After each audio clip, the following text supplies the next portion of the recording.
নারায়ণগঞ্জের রূপগঞ্জের পূর্বাচলে ঢাকা আন্তর্জাতিক বাণিজ্য মেলায় ধীরে ধীরে বাড়ছে দর্শনার্থীর সমাগম। তবে এখনও বিক্রি জমেনি বলে জানালেন বিক্রেতারা।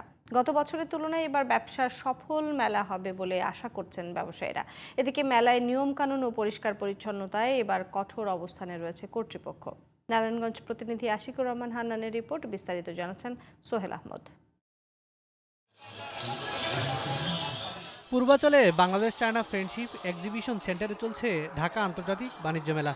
মেলায় সকালের দিকে দর্শনার্থী তেমন না থাকলেও বিকেলের বাড়তে থাকে লোক সমাগম।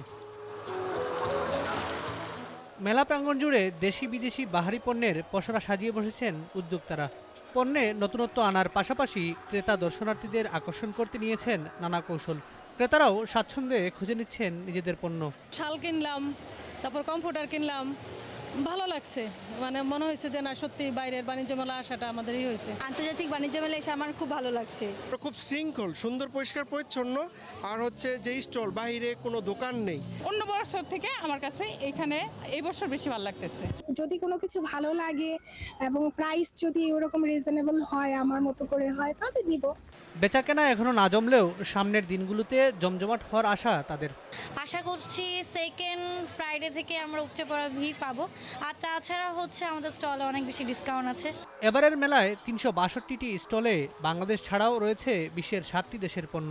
মেলা চলবে ৩১শে জানুয়ারি পর্যন্ত।